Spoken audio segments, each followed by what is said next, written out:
Últimamente hemos visto que si bien en todo lo que es tema social, económico y político hubo grandes atrasos, bueno, ya lo hablábamos al principio y lo venimos hablando siempre, el tema de la pobreza, el tema de la desocupación, el tema del hambre, una crisis como nunca se vio en la Argentina. Hay otros temas que no, que aparentemente, o por lo menos se ha instalado, que hemos avanzado mucho, como por ejemplo en el tema género.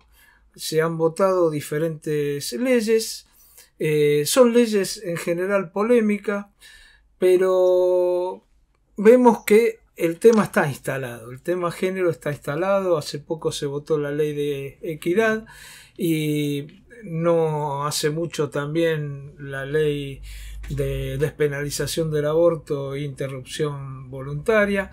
Y entonces pensamos que para hablar sobre este tema, ¿quién mejor que Vanina Biasi, militante por los derechos de las mujeres, delegada gremial de APUBA y militante de izquierda? Hola Vanina, ¿cómo estás? Hola, ¿cómo estás? Muy ¿Qué bien, tal? yo muy Bueno, bien. muchas gracias por atendernos y bueno, te saludo, hace tiempo que no hablamos, ¿eh? Totalmente, siempre es un placer hablar con vos y con todo tu equipo. Yo igual preferiría que hubieras venido al programa, que vengas, Presencial. pero bueno, estamos en otra etapa, así que vamos a tratar de conversar por esta vía. Vanina, no sé si vos escuchaste lo que dije, Sí, ¿qué reflexión te lleva a esto si escuchaste lo que dije al principio? sí, sí, perfectamente y con mucha atención con la precaución que lo dijiste.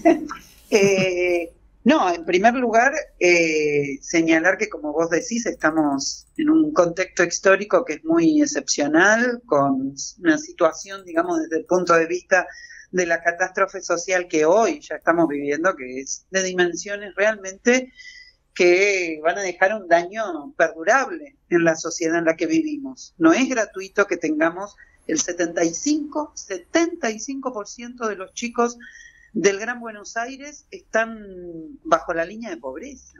Esto trae consecuencias que evidentemente todavía vamos a tener un largo camino por delante que recorrer para poder tener una lectura adecuada de las consecuencias de esta crisis. Y como vos señalaste, pareciera ser que en este mundo lleno de hambre, miseria y desocupación se avanza, digamos, en una categoría de problemas que tendrían que ver con las mujeres. Y acá aparece algo que es interesante, por un lado porque efectivamente avanzamos Ujú. en el sentido de la aprobación de la ley de aborto, que ha representado un avance muy concreto y material en la vida de las mujeres. Quiero decirte que parece es un proceso bastante silencioso, pero que efectivamente que hoy el aborto sea legal en nuestro país está evitando muchísimas muertes y está, digamos, definitivamente ofreciendo a un sector de las mujeres una posibilidad de acceso a la salud que en el pasado no tenían. Ujú. Luego hay un tema que es importante, entonces esto fue un avance. Ahora, pensemos un poquito. En este caso, el avance, ¿por dónde vino exactamente? Y este es un caso bien claro, ¿no? Creo que vos manejás también el tema y acá estamos hablando, por aborto legal luchamos hace más de 35 años, no es algo que haya ocurrido exclusivamente en los últimos años. El Ujú. fenómeno que se produjo en los últimos años es que creció mucho la movilización y el movimiento de mujeres, ¿no? A la luz de la reacción frente a los femicidios y luego adoptando la consigna del aborto legal, fue abriéndose paso a demandas bastante históricas de las mujeres. Entonces acá ocurre lo siguiente. Si tengo una conquista en el movimiento de mujeres es porque las mujeres luchamos sin pausa contra todos los gobiernos, particularmente, y quiero decirlo, porque gobernaron más tiempo en los últimos 35 años, contra los gobiernos peronistas que se opusieron sistemáticamente, digamos, a la aprobación del aborto legal. No Ujú. es una consigna propia de Alberto Fernández esta, ni de mucho menos Felipe Solá, que hasta hace 2 días estaba en contra del aborto y lo decía a cuatro gritos, y cuando el movimiento de mujeres lo empezó a condicionar se dio vuelta. Digo, nada. La realidad del aborto legal es que es una consigna que surgió desde abajo y que cuando llegó el proceso electoral del año 2019, el actual reagrupamiento del PJ no lo pudo eludir, porque si no, tenía posibilidades de perder frente a la alianza que había armado el macrismo, lo cual, bueno, por los números como salieron, era bastante realista pensarlo así. Entonces, creo algo que es fundamental. En lo poco que hemos avanzado en concreto, en algo que realmente le dé un beneficio a las mujeres, es patrimonio del movimiento de mujeres. Y no puede ser adjudicado a este gobierno, simplemente se dieron las combinaciones de factores que nos permitieron, entre el movimiento en la calle y las contradicciones del gobierno, nos permitieron poder avanzar en concreto. Acá ahora, te interrumpo un segundito. Tenemos que recordar que en diputados se había aprobado en el 2018 por un proyecto que mandó el macrismo y que no se aprobó en senadores porque no se quería en ese momento hacer determinadas concesiones que ahora se hicieron, ¿no? Que cuando se votó se hicieron. Digo para ubicar el contexto, ¿no? Como claro, que es un tema transversal. El contexto es el siguiente. Primero, en el año 2018 no se trató un proyecto propio del macrismo, sino que se trataron los proyectos que tenían estado parlamentario. Claro. Entre ellos el de la campaña nacional por el derecho al aborto. Macri dijo, habilito el debate, pero ustedes elijan, digamos, discutir sobre la base del proyecto que quieran. Y luego el macrismo en el Congreso, por supuesto que se dispuso a su juego, digamos, para que saliera o no salieran determinadas cuestiones en la ley. Luego, como decimos, quiero decirte una cosa, el naufragio en el Senado, si tiene un nombre, es el de Cristina Fernández de Kirchner, en el año 2018. Soy un especialista en el tema, lo he visto desde adentro, lo seguí minuto a minuto, a mí nadie me cuenta la historia, yo trato de ser protagonista de la historia. Y el naufragio de la ley en el año 2018 en el Senado de la Nación contó con el aporte de todos los bloques políticos, obviamente. El radicalismo aportó 9 votos en aquel entonces al rechazo a la ley, la mayoría del bloque pro-macrista, pro-radical estaba columnado en contra, y el bloque de Cristina hizo una trampa. Dijo, si yo voto en contra, me pongo en contra de la gente, y ya estaban preparándose para las elecciones. La base social que quiere que esté a favor es la mía, dijo. Entonces vamos a hacer una trampita, vamos a agarrar a una de nuestro bloque que alcanza con que se dé vuelta para terminar de hacer naufragar la ley. Y eso es lo que pasó con García Larraburu, que es una devota de la fracción de la diócesis de Bergoglio, y que, ¿cómo se llama? Fue y se dio vuelta, había dicho que estaba a favor y se dio vuelta, y eso es lo que vamos a decir, no es que lo que le dio la derrota, sino lo que le puso el último clavo al féretro, digamos. Así fue. Claro. Entonces, ahora, ¿sabes por qué decía yo esto? Y para seguir charlando de esto, porque volver a un tema que ya se discutió bastante tampoco tendría mucho sentido, sobre todo para los oyentes, ¿no? Más o menos conocerlo. Pero yo lo daba porque en estos momentos parecería que el gobierno necesita sostener a su espacio progresista, y con lo que lo está sosteniendo es con todo lo que tiene que ver con el género. Es decir, es un gobierno, yo no sé si vos escuchaste alguna vez cuando le preguntaron a Timerman, que hacía un buen diario, La Opinión, que decía cuál es el secreto, y decía, hay que hacer economía de derecha, política de centro y cultura de izquierda. Y este gobierno se caracterizó por hacer economía de derecha, política de centro y derechos humanos de izquierda primero. Ahora tiene agotado el tema y no está utilizando este tema. ¿Ustedes no ven eso? Mira, justamente estaba explicando el uso que se le da a la cuestión. Claro. Y justamente por qué es un uso. Quiero ir al grano con relación a esto. En este momento hay 5 millones de indigentes en la Argentina, ¿sí? De los 5 millones de indigentes que hay, el 70% son mujeres. Las peores situaciones las están viviendo los hogares que están a cargo de mujeres. Entre las mujeres más jóvenes están los índices más altos de desocupación en las mujeres hasta los 29 años. Entonces, ¿puede un gobierno que tiene sometidas a la mayoría de las mujeres a esta realidad social llenarse la boca diciendo que defiende los derechos de las mujeres? ¿Qué derechos? ¿De qué mujeres? ¿De qué estamos hablando? Lo que acá ocurre es que hay una masa importantísima de mujeres que pertenecen a la clase trabajadora, que son mujeres que están siendo hundidas en el hambre, y hay un sector minoritario que, por supuesto, o pertenece a la burguesía o tiene unas ganas bárbaras de pertenecer, y por lo tanto se contenta con poca cosa, vamos a decir. Entonces aparecen proyectos absolutamente inocuos. ¿Sabés que este año cumplimos 15 años de aprobación de la Ley de Educación Sexual Integral que nunca se ha aplicado en este país? Sí. Entonces, ahí es donde aparece lo que vos decís. Acá están pretendiendo vender gato por liebre, colocando proyectos en el Congreso que son absolutamente inocuos para resolver la verdadera catástrofe que viven la mayoría de las mujeres en este momento, y de esa manera van dibujando situaciones. Por ejemplo, el Ministerio de Economía se vanagloria de etiquetar el presupuesto con perspectiva de género.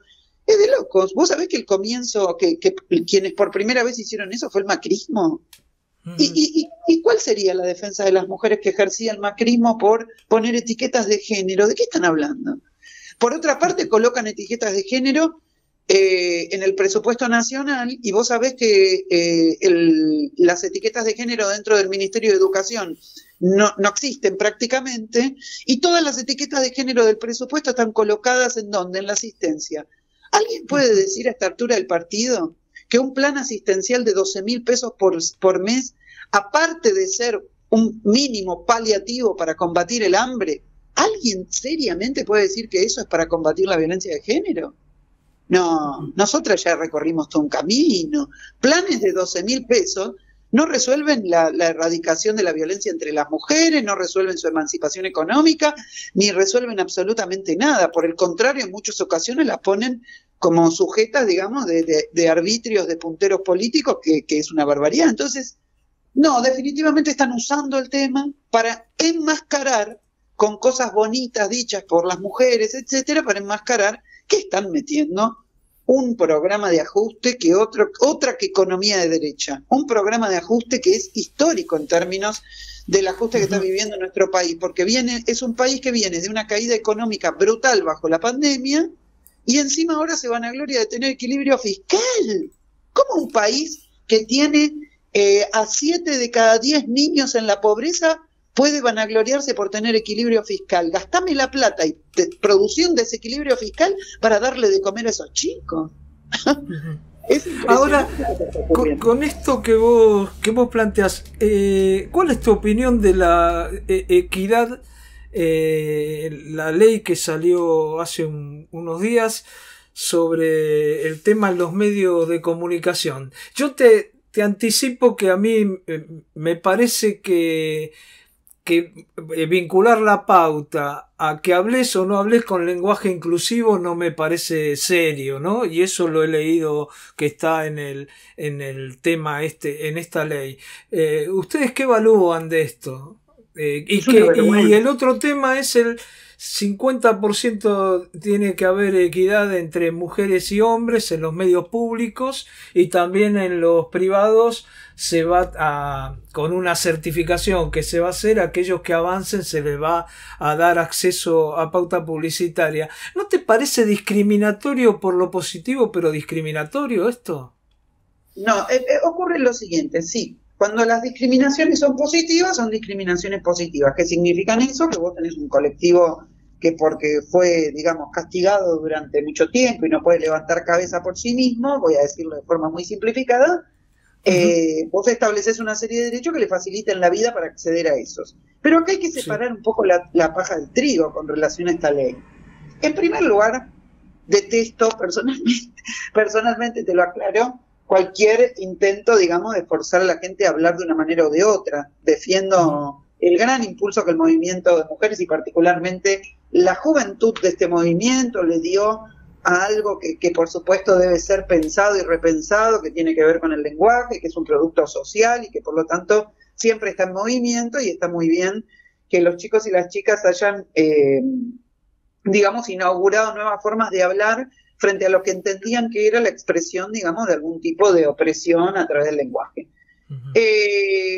Ahora, que un medio quiera darse un baño de progresismo con las mujeres por hablar en algún lenguaje en particular, me parece un propósito absolutamente, digamos, que realmente no va al fondo de la cuestión y realmente quiere manipular la realidad, ¿sí? Porque el gran problema que tenemos es de acceso de las mujeres, por supuesto. Hay que hacer una promoción de mujeres porque hay muchas mujeres que estudian las carreras de periodismo, etcétera, son buenas periodistas, pero que no acceden por el hecho de que los medios no rompen lo que creen que es una cultura admitida, que es el hecho de que si tengo un periodista varón a cargo de un medio, etcétera, la gente responde más y mejor, qué sé yo. Digamos, puede haber una suposición de ese tipo. Yo veo medios que se llenan la boca con el feminismo, como por ejemplo el medio de Víctor Santamaría, IP, y vos decís, no vas a encontrar, o sea, esta gente se llena la boca con el tema, trata de explotarlo, etcétera,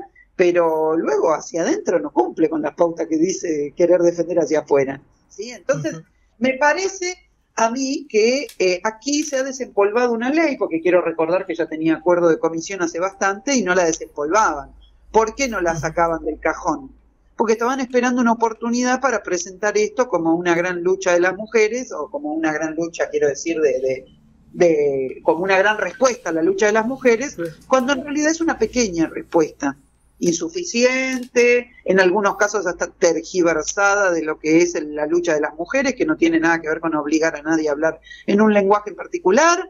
Creo que en ese punto, digamos, lo que hicieron fue manipular una legítima aspiración de algunos sectores periodísticos de decir, bueno, que no haya tanto, que se reparta un poco más la torta, digamos, de quienes podemos trabajar en el medio con otros criterios. Quisieron aprovechar eso para presentarlo como una iniciativa gubernamental que en realidad no lo es, que no representa a la mayoría de las mujeres, que... Ahora, Vanina, vos como mujer que venís participando de tiempo en política, yo te conozco y justamente te llamamos y siempre para nosotros es bueno porque sabemos de tu honestidad, coincidamos o no, pero no es un poco, no sé cómo decir, como chanta que vos tengas que tener un puesto en una lista no por tu capacidad como dirigente que tenés de Partido Obrero, de la izquierda, como delegada gremial,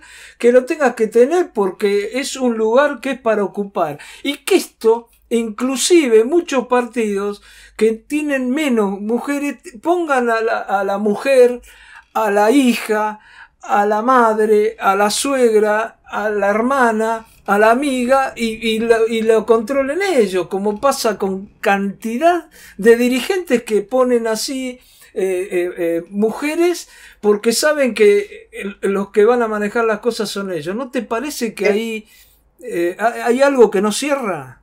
Por supuesto que no cierra, porque efectivamente la paridad de género en el Congreso fue una ley absolutamente, incluso no pensada adecuadamente, vamos a decir, y que en definitiva, tratándose de las listas electorales, etcétera, es para la promoción de algunas pocas. ¿Quiénes fueron las que le pusieron el cuerpo, en definitiva, digamos, a esa ley de paridad de género en el Congreso? Las radicales y las peronistas, que no podían entrar en sus listas porque son absolutamente antidemocráticos sus referentes políticos y no las dejan entrar a las listas. Yo las vi a las radicales enloqueciéndse por obtener la paridad de género en contra de la estructura de sus partidos que no les permitía ir a la cabeza de la lista. Banfi, compañía, etcétera. O sea, le pidieron al Estado que se entrometiera en la vida interna de sus partidos porque democráticamente sus partidos no pueden resolver nada. Te quiero aclarar una cosa. A la izquierda, particularmente a nosotros, la ley de paridad de género nos afectó negativamente porque no nos permiten poner más del 50% de mujeres, cosa que hemos hecho. Claro, en una provincia, ¿no? Tuvieron problemas, ¿no? Tuvimos problemas, pero te digo, un montón de veces lo hemos hecho. Por ejemplo, en el Senado, en listas de candidatos y candidatas a senadores por la Ciudad de Buenos Aires, nosotros hace 4 elecciones atrás habíamos presentado una lista con el 75% de mujeres. Ahora no podría hacerlo. ¿sí? Claro. En Misiones nos pasó directamente de tener un debate abierto, digamos, porque queríamos meter a más mujeres en las listas y no pudimos. Entonces, la paridad de género terminó siendo un cercenamiento a que los sectores que quieren poner más mujeres puedan ponerlo, y terminó siendo una fantochada, porque si vos vas a ver ahora la distribución de mujeres y hombres en los parlamentos, vas a ver que no se modificó mucho la realidad, porque sencillamente poniendo un hombre a la cabeza, te garantizás que cualquiera que tenga que rotar en esa banca siempre va a ser hombre. Si la ley de paridad de género dice que tienen que cambiarlo por el mismo sexo. En vez de haber hecho una ley en donde vos fomentás la parte de la mujer, pero no obligues a que si hay un tipo, ¿me entendés? Siempre tiene que ser el tipo ese que se quede. Hicieron todo lo contrario porque, bueno, no tenían las agallas para salir a hacer una ley de paridad de género real, verdadera, y que verdaderamente muestre que en esta sociedad hay un diferencial entre los hombres y las mujeres, no porque ellos quieran, sino porque la sociedad en la que vivimos y el Estado capitalista formatea la sociedad de esa manera. Es muy interesante, pero lo que te quiero decir es que no partas de un preconcepto de que nosotros estuvimos no en contra de aprobar una ley, finalmente la aprobamos con unas reformas, con una propuesta de reforma, etcétera. Pero quiero decir, nosotros no impulsamos esa paridad de género. Sí, otras fuerzas del Frente de Izquierda que se comieron el buzón de esa paridad de género como si fuera una política realmente positiva para las mujeres, pero nosotras no, para nada la criticamos fuertemente y mostramos todos sus límites. Vanina, hoy salía una nota en un diario, bueno, en La Nación. La nota era más o menos, en todos lados la izquierda está avanzando, en la Argentina no avanza. Y dan diferentes razones, algunas se puede coincidir, otras no. Pero esto de haber llevado a la izquierda a hacer, algunos sectores de la izquierda, no todos, que su única consigna sea el avance en los derechos de las mujeres. Y dejar de lado las demás reivindicaciones o pasarlas a segundo plano, ¿no? Y que pasen cosas, por ejemplo, ¿no? Como pasa en Perú. Hay un candidato, yo no sé qué va a hacer después de este candidato Pedro Castillo, pero hoy el hombre se dice que es de izquierda, está con gente que reivindica a Mariátegui y hablan de la izquierda y del marxismo y debaten y de la distribución de la riqueza, pero cuando le preguntan sobre el aborto dice que no, le preguntan sobre el matrimonio igualitario dice que no, y le preguntan por otras cosas y dice que no. Y yo creo que existe mucha gente de la izquierda. Con gente que hoy es de izquierda y está en contra del aborto. ¿Y qué le voy a hacer? Yo estoy a favor y creo que deberíamos estar todos a favor.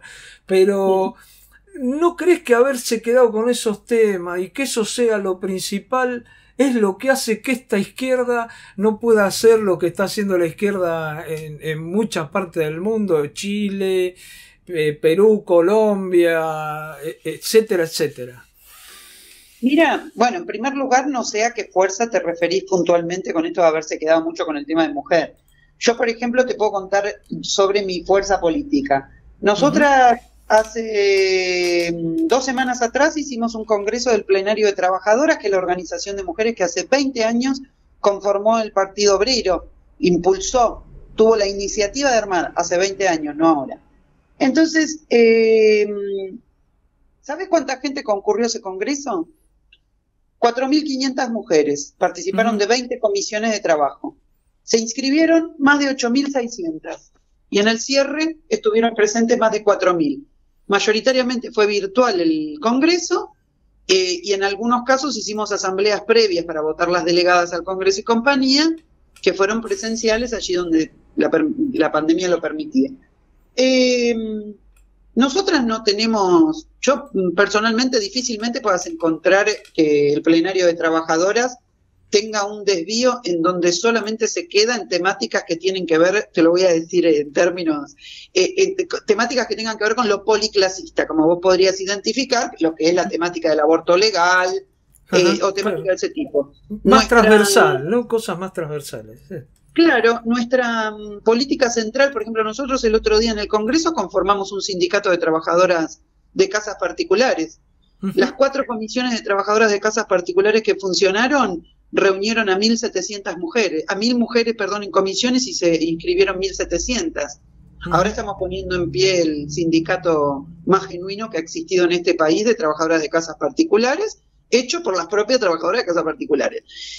Ahora, hay otras personas que reúnen mujeres y se ponen a hablar sobre el clítoris nada más. Bueno, yo creo que esos sectores no tienen un punto de vista de clase frente a la realidad que vive la mujer, ¿sí? Y que realmente nosotros tratamos de imprimirle esa impronta, digamos. Nos reunimos con las mujeres que llevan adelante los comedores que alimentan a 11 millones de personas en este país. Con ellas hemos podido discutir muchas cosas, por ejemplo, el rol de la iglesia en los barrios más pobres. Y hemos tenido un acuerdo fenomenal. Ahora, yo te quiero decir algo porque lo pusiste en el medio de tu intervención. La última vez que pudimos movilizarnos públicamente, digamos masivamente y personalmente en la calle, etcétera, en el caso de la movilización que hicimos entre el Partido Obrero y el Polo hace un mes atrás, juntamos 45.000 personas en todo el país. Esto es una fuerza de izquierda que se abre paso de una manera que en el pasado no pasaba. Hicimos un 1 de mayo que juntamos solamente el Partido Obrero 7.500 personas mirándolo. Si la gente que está en los comedores que administra el Polo Obrero fueran toda gente llevada de las narices por sus necesidades de hambre, la gente no se va a conectar a ver un acto del 1 de mayo. Es que no lo son. Hace muchos años que el Polo politiza muchísimo sus vínculos con la gente que está cagada de hambre y que está yendo a los comedores. Entonces, ¿qué quiero decirte con eso?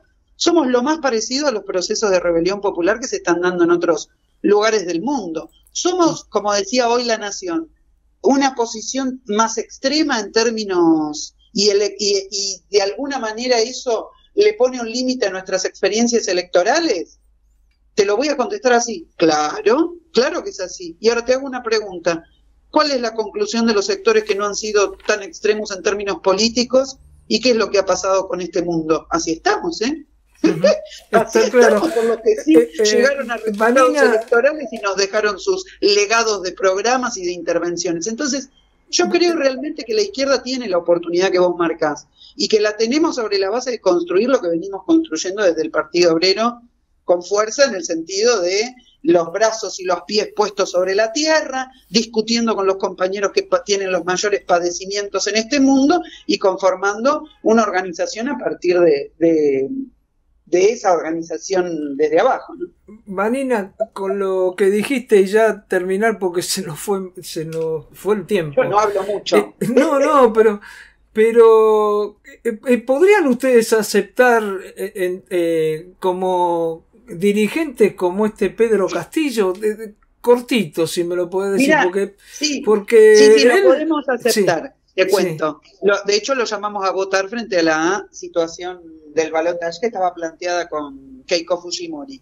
Sí, por supuesto. Si fuéramos solo un agrupamiento feminista, no podríamos llamar a votarlo. Como somos parte de una organización política que piensa de conjunto lo que ocurre en una sociedad y no solamente mirando una parte de ella, es que llamamos a votarlo y obviamente planteando todas las críticas del caso, entre ellas obviamente la que tiene que ver con el aborto, las posiciones que tiene sobre aborto y compañía. O sea, Castillo quiere gobernar sobre la base de mantener las herramientas de control social que estableció el viejo régimen. Bueno, en un punto no va a poder. Va a poder. ¿Me entendés lo que digo? Quiero decir, vos te vas a tener que poner... Lo que pasa con Perú es que Perú es uno de los focos más importantes de crecimiento evangélico de los últimos años y una de las usinas centrales de todo lo que tiene que ver con el trabajo evangélico que triangula, digamos, con los pentecostales de Estados Unidos. Entonces, es un tema delicado, ahí ha crecido muchísimo más que acá. Está muy claro, Vanina. Exacto. Yo te agradezco muchísimo por esta charla, porque fue Chau. muy interesante, y bueno, esperemos que la podamos hacer. Apuesto a que vas a ser candidata, así que seguramente te volveremos a llamar. Eso Claro. yo apuesto. No sé tus compañeros. Te mando un abrazo grande. Sí, mis compañeros también. Te mando otro abrazo a vos y espero que pronto nos podamos ver. Abrazo enorme. Lo mismo, un abrazo grande. Muchas gracias. Hablábamos con Vanina Biasi, dirigente feminista, dirigente del Partido Obrero y del Frente Izquierda y los Trabajadores. Nos quedaron cantidad de temas para charlar con Vanina, pero bueno, el tiempo a veces es tirano. Frase que no se dijo nunca, ¿no?